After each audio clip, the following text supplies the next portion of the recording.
when I start asking people, well, how did you meet your husband? Um, what happened? I mean, how did you meet? And more often than not, there's a story like, oh, well, I wasn't going to go to this party. I was going to go to this party, but then at the last minute, I wanted to go here. And then they'll tell me a coincidence and how they took action to bring it to a miracle.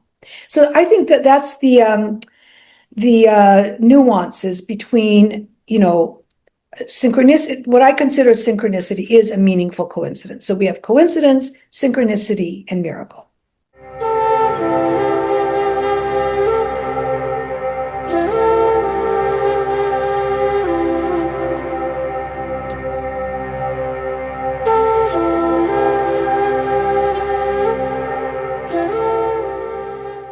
Welcome to the Daily Soul Bytes Show. I am your host, Bolaabimbola, spiritual alchemist as well as energy practitioner. Daily Soul Bytes Show is where we have guests, authors, coaches, and entrepreneurs in the fields of spirituality, psychology, and leadership sharing their insights for the expansion of collective consciousness. And today I have a very special guest all the way from Philadelphia, Sophia Demas. Welcome to the show, Sophia. Thank you for having me. It's a pleasure. Thank you, Sophia. It's really nice to have you. I am honored that you're here because you're somebody that I really value, the way you have led your life and the way you continue to maintain that grace, well into your journey. So I do appreciate you being here. I read a bit about your bio before we start. Sophia began experiencing miracles at the age of 19 and chronicled her experience in 2 books, The Divine Language of Coincidence, How Miracles Transformed My Life After I Began Attention, and Consciousness Beyond Death, True Stories of Signs, Messages, and Timing.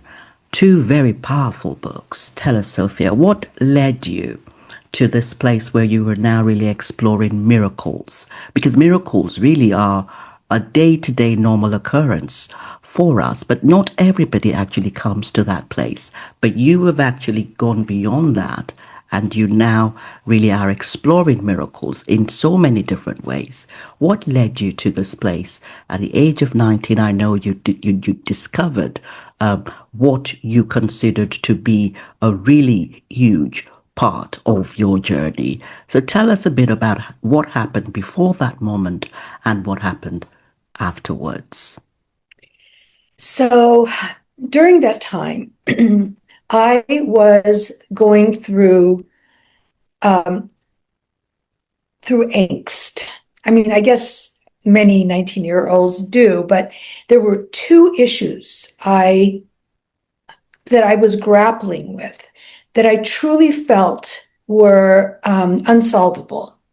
Okay, so one was I had bought my mother's rule of no sex until marriage. And like marriage just seemed unsavory to me. And I thought, wait a minute, I don't want to die a virgin, if I don't get married. So I was grappling with that.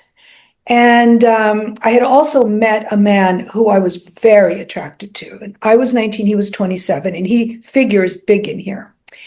And the other one was needing to be approved of by others. Okay, like it was just important to me that people liked me. And sometimes, somebody would not like me and I just didn't understand. I thought I was a good person.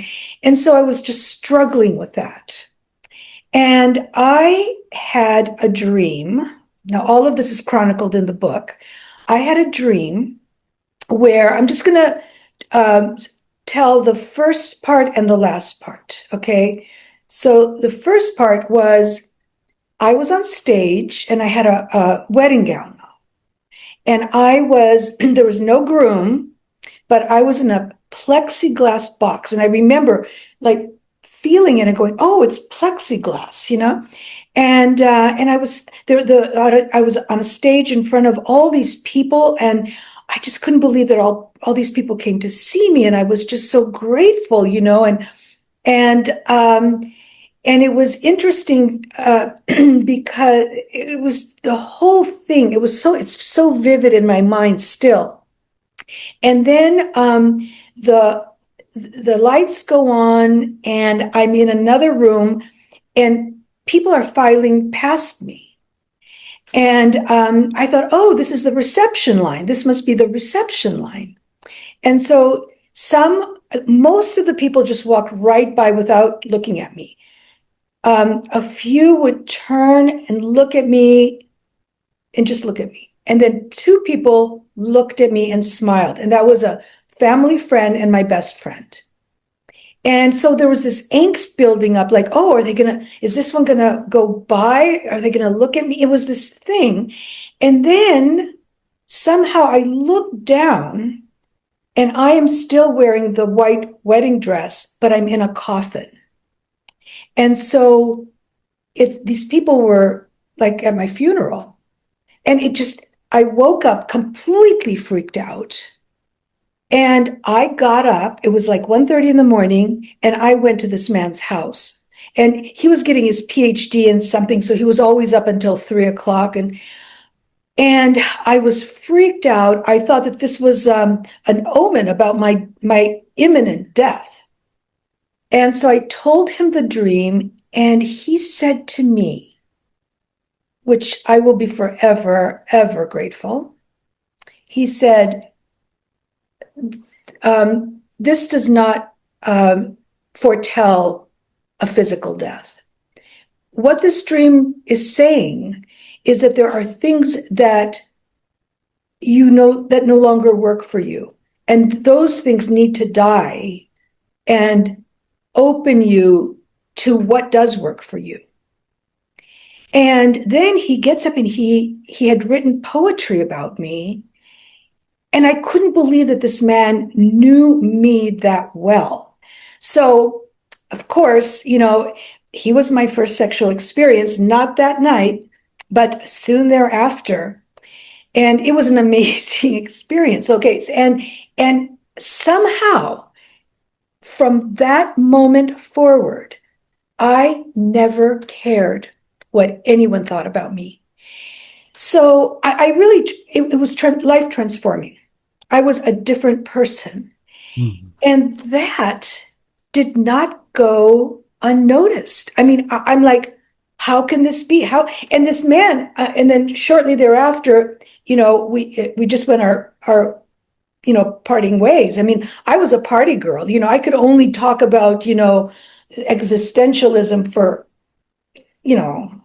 some time. I mean, this was not, my thing. I was, so anyway, I just couldn't believe it. I was, how can this happen?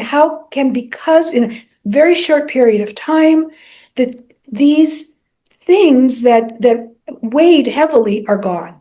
So and I started to pay attention, and then I don't know what else happened then next. And it's like, oh, and it just kept happening. And I didn't figure it out for quite some time. I love that. I love the way you initially were very much. Thank you for sharing that, first of all. I love the way that you really felt inclined, like that calling to go deeper.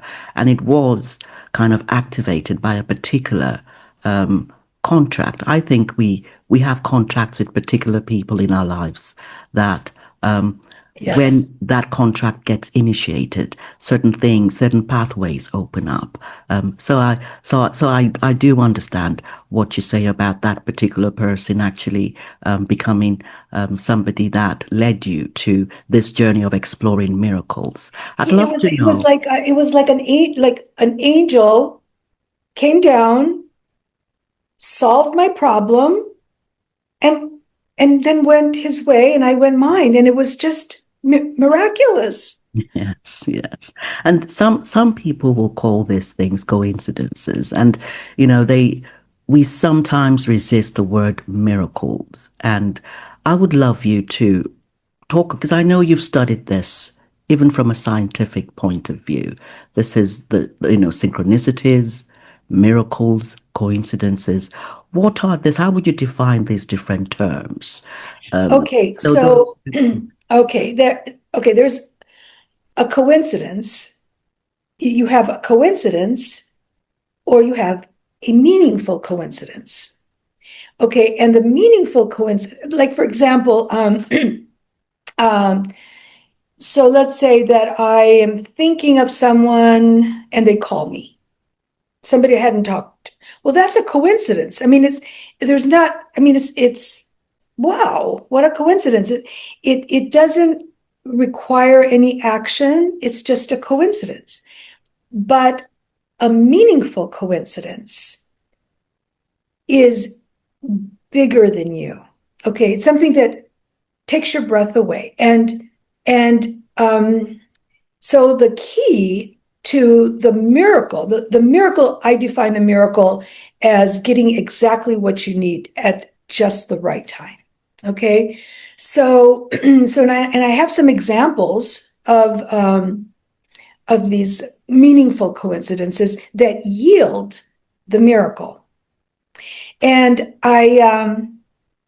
it's funny, but I was told about, I don't know, 18 years ago, I came into the presence of a medium, a world-renowned medium. And she told me that I was going to write a book. And I said, I'm sorry, but that's not in the cards. First of all, I have nothing to say.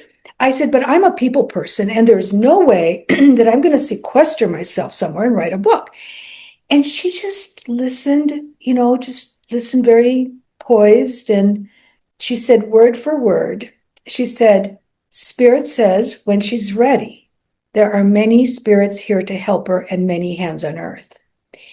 And I remember when she told me that, I thought, well, just because you're famous doesn't mean you get it right all the time, because this is just not going to happen. And then in 2011, I was reconnecting with a childhood friend. And all my friends, whenever I would tell them my miracles, they would say, oh, these things only happen to you. And so I related my latest miracle, and she says, oh, these things only happen to you. And this time, something clicked. Something clicked. And I went, I mean, everyone has, a coincidence story, a miracle story, a sign from a departed loved one. But the sheer number of events really was astounding to me. And why are these happening to me? I'm not special, I'm not a guru, I'm not a saint. And what I did, I really meditated on it. And what I did is I listed all the miracles I could remember from that one dream, when I was 19, in as much of a chronological order as I could. And then I realized that preempting every miracle, there was a coincidence. And what happened in each case, I took action on that coincidence. And what I got was the gift, the miracle. So when that realization hit, it was just so natural to want to share this with the rest of the world, because if it can happen to me, it can happen to anyone. Mm-hmm. But it's the being aware, and so many people say to me, well, those things happen to you, but they don't happen to me. Well, when I start asking people, well, how did you meet your husband? What happened? I mean, how did you meet? And more often than not, there's a story like, oh, well, I wasn't going to go to this party. I was going to go to this party, but then at the last minute, I wanted to go here. And then they'll tell me a coincidence and how they took action to bring it to a miracle. So I think that that's the nuances between, synchronicity. What I consider synchronicity is a meaningful coincidence. So we have coincidence, synchronicity, and miracle. Mm-hmm. Thank you for making that so clear. I totally agree with you that we all have them, but we're not aware. We're not aware of them. And I think miracles are just a normal way of life.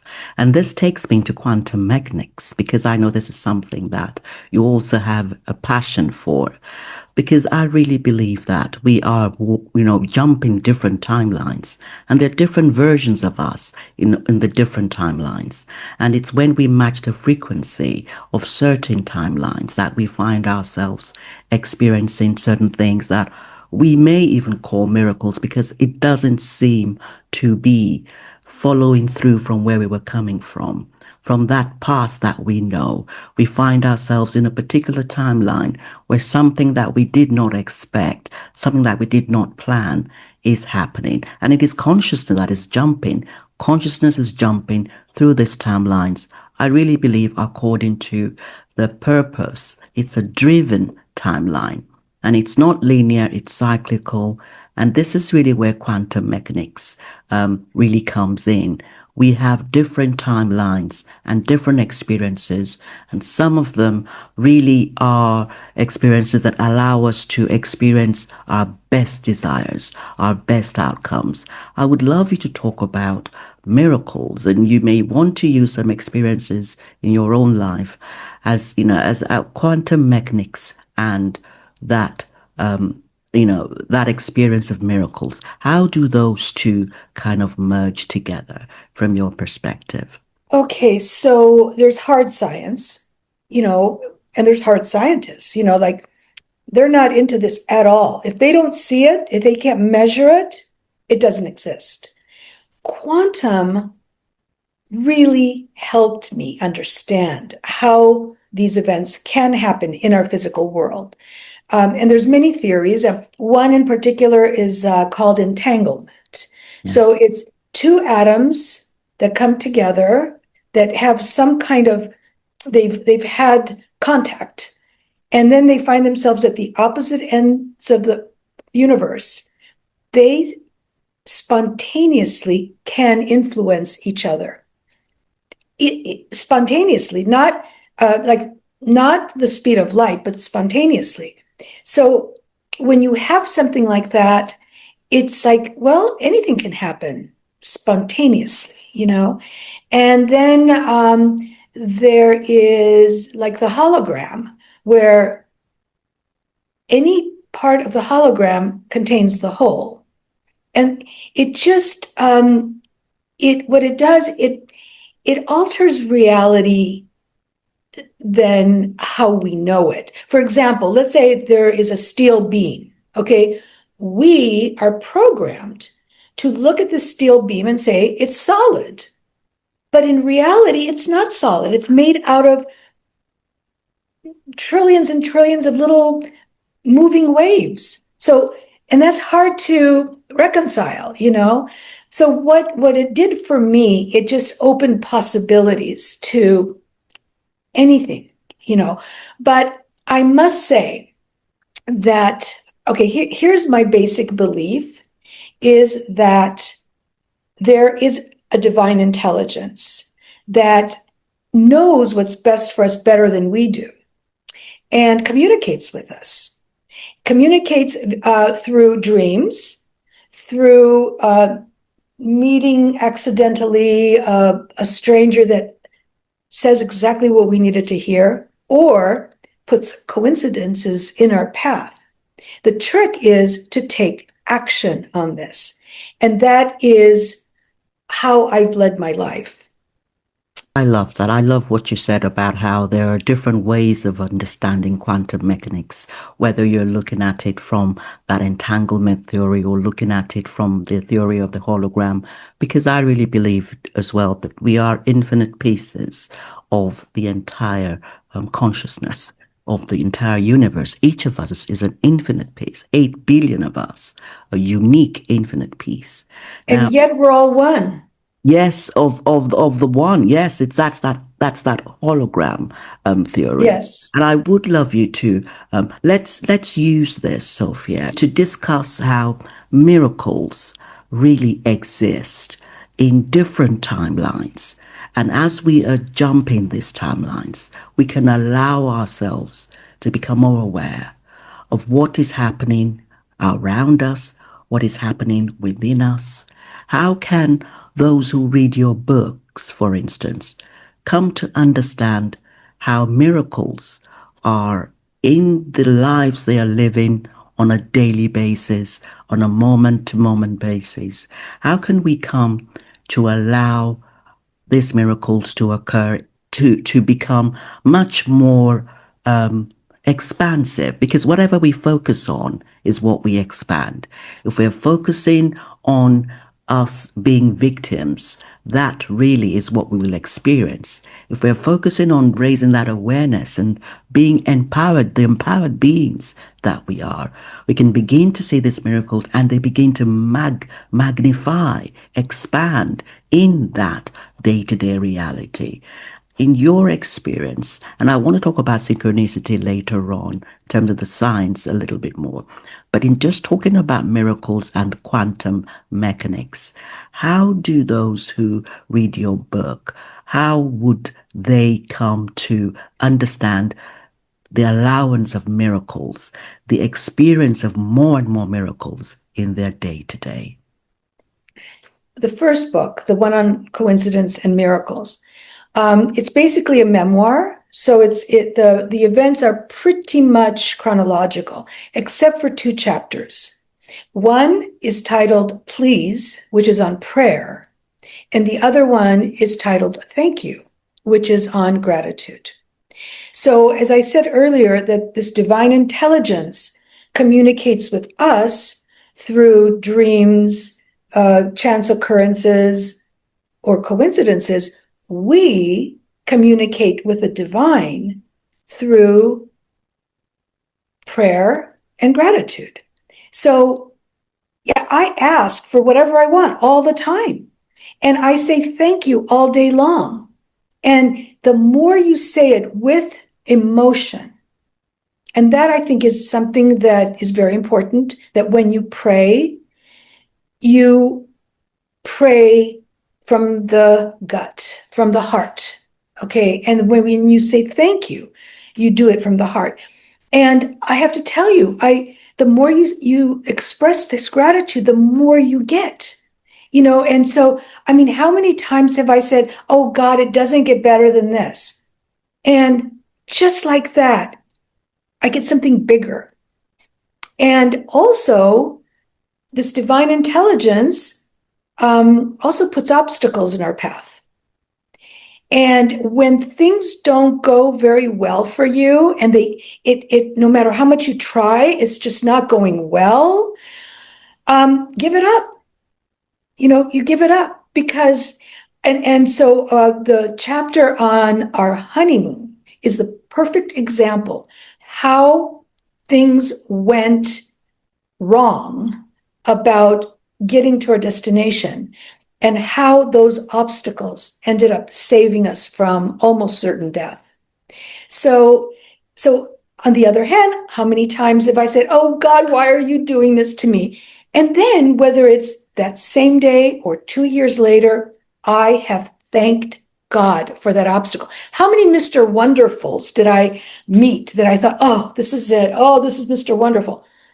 And something would happen and we couldn't connect. And boy, am I lucky I didn't end up with any of those jerks, So that's and I think what happens is you trust your intuition as things evolve, and you take the direction of your intuition. And the proof, and you get what you need, then you trust your intuition more and more and more. And what I've done is I've kind of I've sort of broken down a spiritual journey, to a spiritual sort of at the top of the mountain. Okay, let's call it, in 3 phases. Okay, so phase 1, I call the person lives their life from the perspective of wishful thinking. Okay, so they wish for something, and here comes the coincidence. And you just go, wow, what a coincidence. Let it go. I'm wishing for the same thing. Keep wishing. Here comes the dream. Wow, that was amazing. And you don't take action. You just keep letting it go, but you keep wishing for the same thing. Second phase is from the perspective of hope. Now you know how to recognize the miracle, because again, like I said, or the coincidence, because the meaningful coincidence, because it's bigger than you, okay? And then it's like, well, I'm going to take action and hope that I get what I want. And then the next phase, which is difficult because we are human to be there all the time, is the perspective of faith. And once you get to that perspective, you just don't worry about anything, okay? Because now you know if it's not working out, it's not meant to be. Okay, so what? And you don't. So worry is lifted from your life, and there's more room for happiness and finding your true purpose. Would you say that somebody going on that, cultivating that journey of trust, would they ever find themselves in that place of wishful thinking, or in that place of faith, or sorry, in that place of just hoping something will happen, and not having that total trust, that radical surrender, I call Yes. it? Do we? Because I believe that we are on a journey, and there's that, there is the ups and downs of life, and we're jumping timelines. We're finding ourselves in versions of us that are now holding that wishful thinking, even though the person that we knew ourselves to be was in a place of total trust at some point. Because I think for me, trying to my what I would want us to really do with our conversation, Sophia, is to get to a place where we have anyone listening or watching in a place where they are really now fully aware of how to really work with miracles, how to expand miracles in their day to day. And it's not a straight line. Sometimes we will find ourselves in a place of total trust, and sometimes we'll find ourselves in a place of wishful thinking, or even we having hope, but not radically surrendering. How would you, because I know you have explored this in so many different ways, and synchronicity is key, being able to surrender, to let the life, because life has its own way of working, its own way of flowing with synchronicities. And in order for us to experience miracles, to allow it, to expand it, we really need to come to understand the different versions of us holding different pathways of that journey. How would you share with us the steps that anyone listening or watching this would be taking in order for them to understand the different timelines, the synchronicities, the miracles that come up, how to adjust to those different timelines, and how to really come to that place of radical surrender? God, divine intelligence, wants us to have a full, rich life, okay? So, unfortunately, we were given free will, okay? So, maybe I should relate my relationship with my husband and how these synchronicities. Okay, so I'm going to just relate my relationship with my husband, because there are three pretty amazing synchronicities that will give people a good idea of what I mean. Okay, so first of all, not only did I not want to write a book, I did not want to get married, and I did not want to have kids because my energy was in my careers. So here's how this divine intelligence works. Okay, so I was successfully single until I was 45. And then I meet Frank and we get married, okay?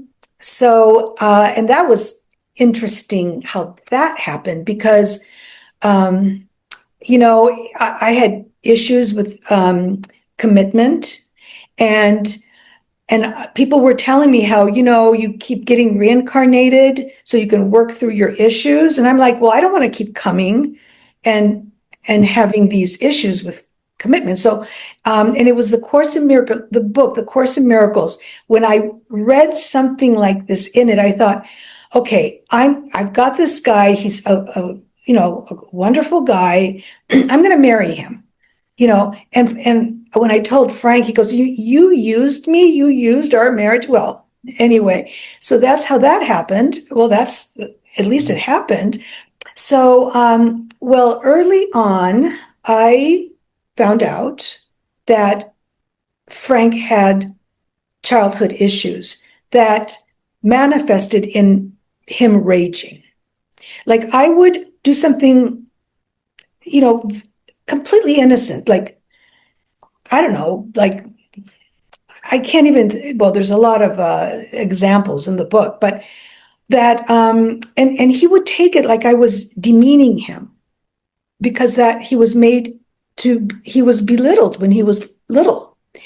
And then he would go up into this rage. And I'm like, now, the reason why I stayed was twice when I had threatened to leave. He wanted this relationship so bad. He found this great therapist, continued, these episodes continued. He found a men's group of ragers. He became the poster boy. Like I saw the effort he was putting in. And finally, I thought, forget it. Bye bye. I'm out of here. So that was my will. My will.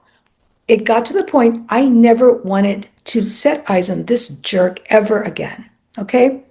So I moved in with my friend she was going through a divorce.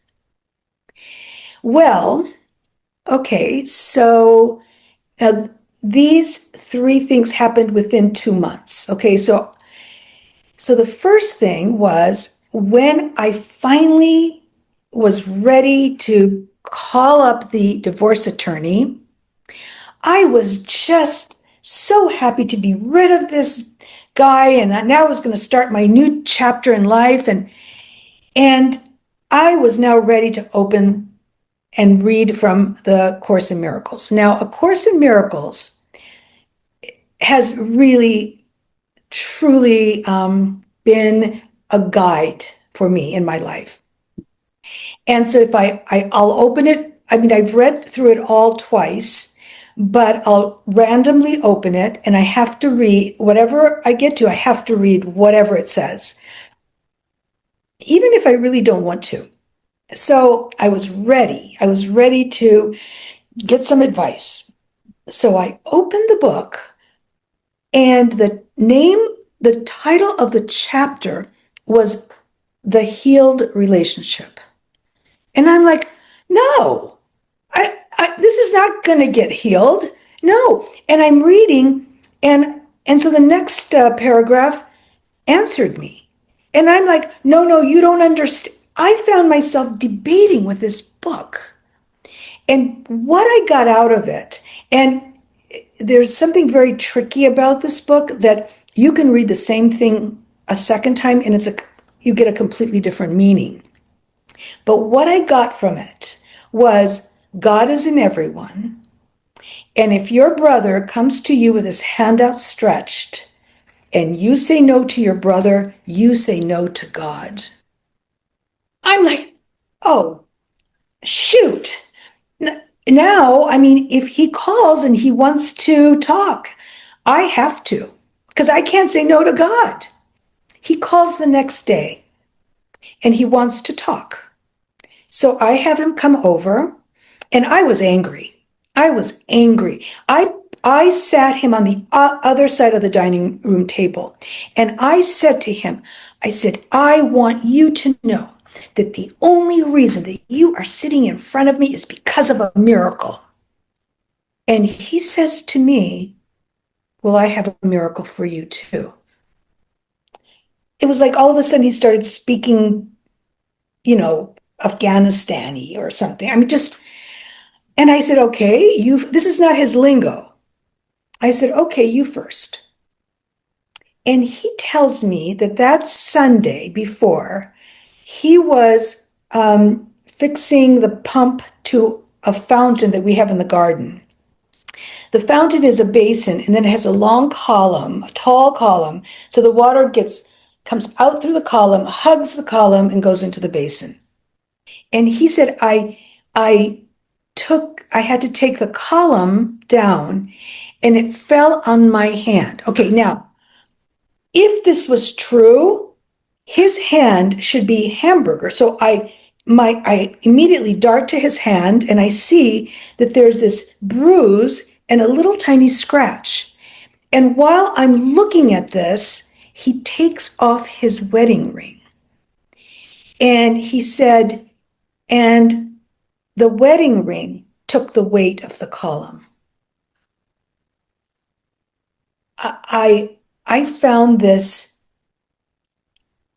incredible. Like, I could not believe that this little tiny wedding ring, that the column fell at just the right degrees on that ring, and the ring was squashed.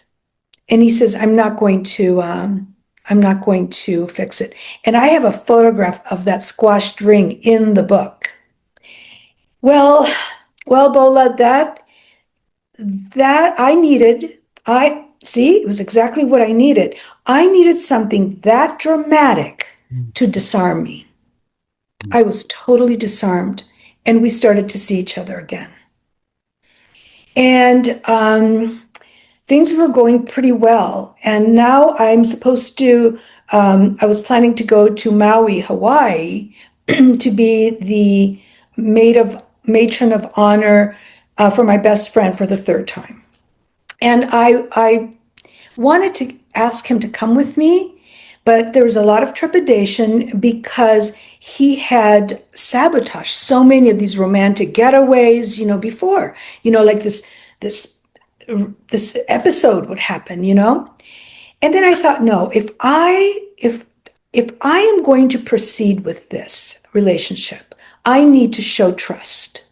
So I'm going to trust him, and I'm going to have him come with me. Okay?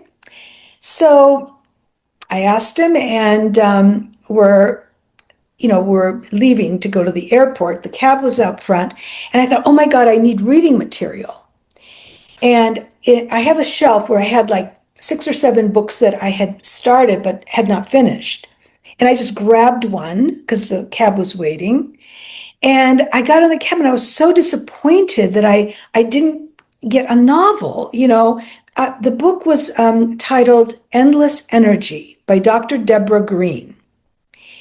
And I had started it, and I mean, it was like, but anyway, that's the book I got. Well, I'm on the plane. This is the book I have to read. And I start reading this book, and I am really getting into this book. Dr. Deborah Green is a kinesiologist, and she does these energy clearings. And I just couldn't believe what she was saying. Can this be true? And that it could, these energy clearings can heal childhood traumas that are embedded in the muscle tissue.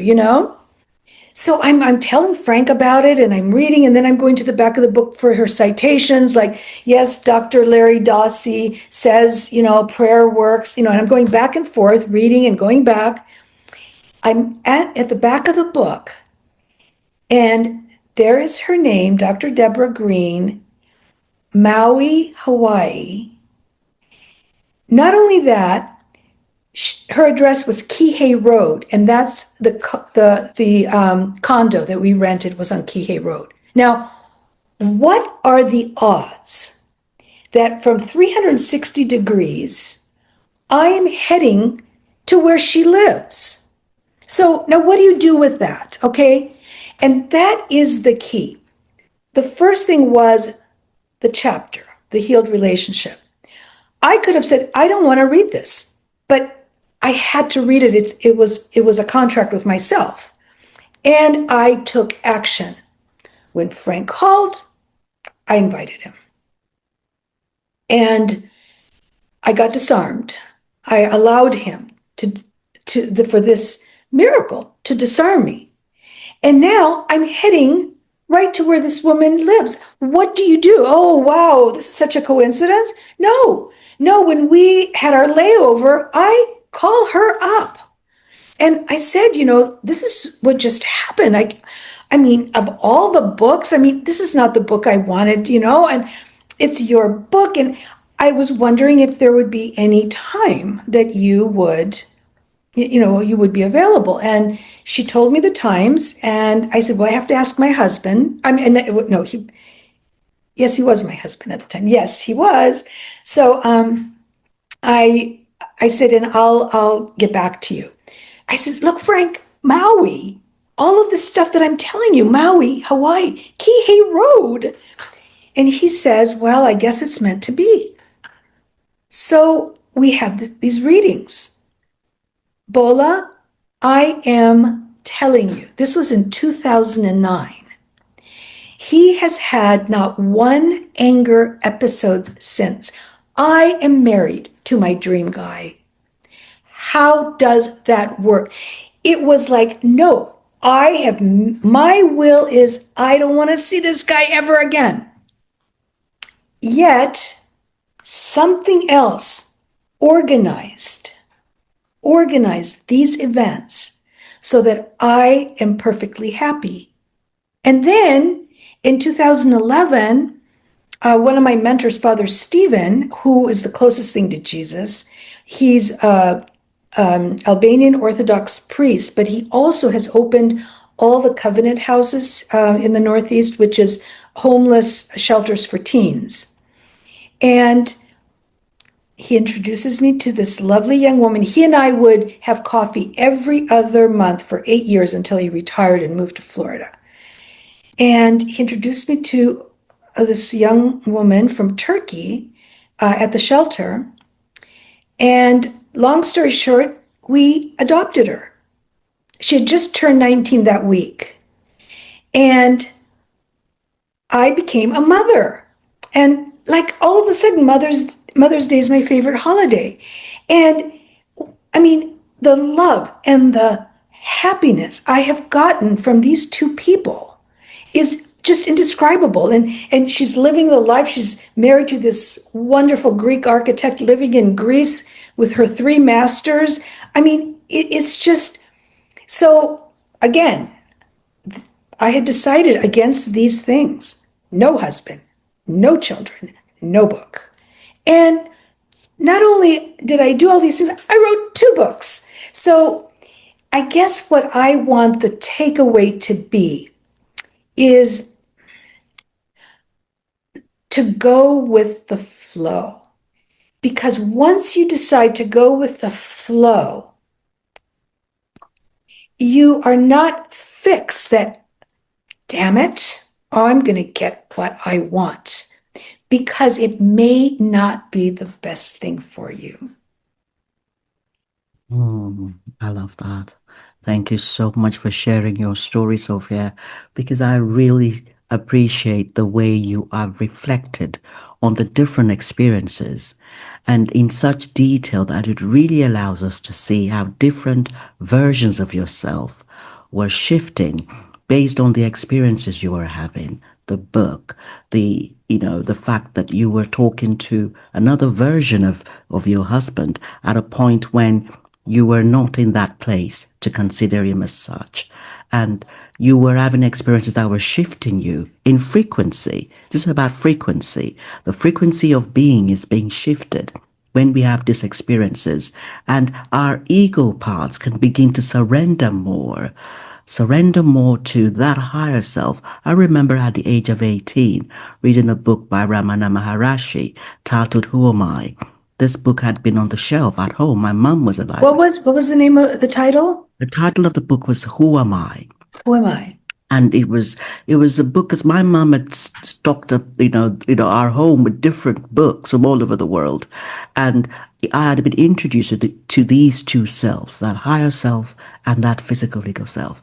And that physical ego self has a lot of personalities, a lot of parts, a lot of identities, and there's a part of you that wanted. I'm bringing this up because I can see how a part of you wanted to leave him, but a part of you also was open to it. And you allowed that part that was open to him remaining in your life, surrendered to, to him actually coming back in. And the part that didn't want him in your life also surrendered to him actually coming in. And I have had those experiences. We all have. And I love the way your story actually weaves in those different incidences that come up. And now we will find out different parts surrendering. There will be resistance, but it's how we allow ourselves to trust, and how we allow ourselves to remember that there is a higher self that is guiding us with these different incidences happening. We're not really fully aware of the path that we should take. There's a bit of humility that we can come to, even as empowered beings. There's a bit of humility that we can come to have. And I think that allows us to pause and step into taking action in the direction that we may originally not have wanted to take. So I love the way your story has woven those different experiences, and the reflection that you have, which I know a lot of us, including myself, will find extremely inspiring. Thank you so much. So, Yeah. Do you have any one, final words? yeah, one thing that what you just said, I just wanted to comment on what you just said, is that we are this higher self of the little self. And I would say the higher self um, is aligned with the Holy Spirit. The lower self is aligned with the ego. The ego wants us separate. The Holy Spirit wants us united. And I think that's something that brought that to mind. Yes, I totally agree. Totally agree. Thank you, Sophia. I wanted you to give us any final words on, synchronicity or miracles, on really how we can come to have miracles as a day-to-day occurrence in our own lives. For me, and again, this is what works for me. Asking for whatever it is you want. Just ask. And if you get it, you say thank you. And if you know you don't, it's not meant for you. And but you keep asking. It's in the prayer section. I have included prayers. Again, these work for me. These prayers work for me. Each person can have their own prayer, and you don't even have to formally pray. You could just be walking down the street and asking for what you want. Walking down the street and saying, "Oh, thank you, God, thank you." And that is, I know it sounds simple, but it sure works. Mhm. And that's how and everything is communicated through consciousness, and it's and also we didn't even get into the communicate after death communication, which is a whole thing. But this synchronicity is it's actually right now trending with scientists, which I find fascinating. I think I may have to have you come back for a part two, Sophia. Because we really focused on miracles and coincidences and synchronicity with this episode. But I would love to hear more about your work, and really about how your experiences, including the near-death experiences, have allowed you to develop that spiritual path, that spiritual identity, because we do have different parts of us. And I would love to talk more about those different aspects of you when you come back. Thank you Thank, so much, Sophia, for joining me today. thank you. Thank you so much. I enjoyed our conversation.